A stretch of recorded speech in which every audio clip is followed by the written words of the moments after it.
Is 2% worth putting to a Roth IRA versus a Roth 401k? I get a 10% retirement match through my company and can put my contributions to a Roth 401k. What are the differences between a Roth 401k and Roth IRA? And then he added, I currently contribute 12% of my income plus the 10% match. I'm 22 years old and making near six figures. So doing well. 22 years old making six figures. That's awesome. Thomas didn't give the option that I'm going to say, and then I'll let you explain. Well, both. Yeah, I agree.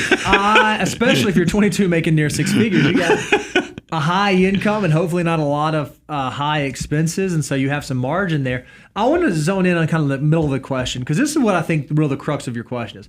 What are the difference in Roth IRAs and Roth 401ks? And there are a few worth noting.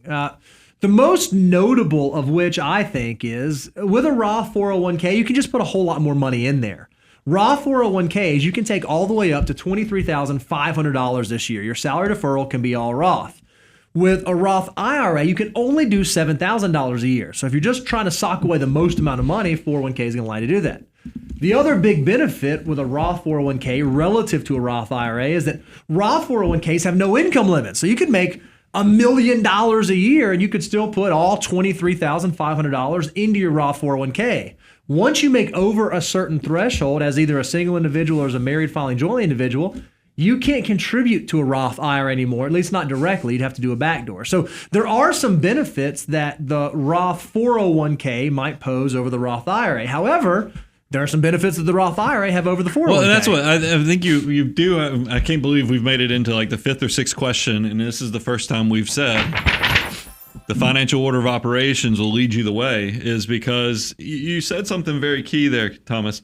Your employer gives you, I think, up to 10%. You put in 10%, you get a match. So that's a step two. So you're going to do the Roth 401k just to maximize that match. Yep. But what I do like, and this gets to what Bo's question is, step 5, when you get to Roth IRAs and HSAs, what I like about the Roth IRA is the next step before you go and load up even more into the Roth 401k. You get to control where. That's right. Because a lot of times, your 401k, now there's a lot of good ones. Maybe you work for a Fortune 500 company and it's with one of the low-cost providers like a Fidelity, a Schwab, a Vanguard, or something like that. And those things are rocking and rolling. But you even have to be careful if you have a Vanguard, because I've seen insurance companies, it's kind of that will... Use like Vanguard sub accounts. They'll make it look like a Vanguard, and it will, but it's a sub account. They add all kind of fees on top of it, and it's packaged into an insurance type product.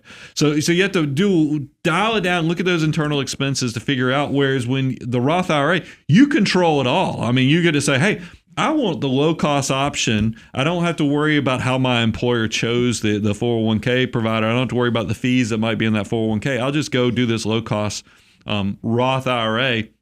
It used to be there was some other unique things. It's not even worth they modernized the tax law to where all those things about required minimum distributions and so forth. Much more simple now. It has made it easier. So now it's a matter of how much can you save or need to save, and can you maximize this moment? And somebody your age, because here's the thing. I know 25% savings rate is the freeing rate that we typically tell everybody. But there is a point where you are in such a unique situation at 22 years of age, almost making six figures, that you have all the makings of somebody who's going to be able to build incredible wealth pretty early. But you have to, I would look at this as like you were a professional athlete, is that professional athletes, the hard things for professional athletes is that they might earn 70% of their income in the only 4 years. The first few years. Yeah. So if you squander while you're in these high income, it's kind of that, and I'm telling all kind of analogies, but it just comes to my mind. That whole conversation Dave Grohl's father gave him when he got his first big check from Nirvana was, treat it like you're not getting any more. And then once, if you do this, you're 22 right now.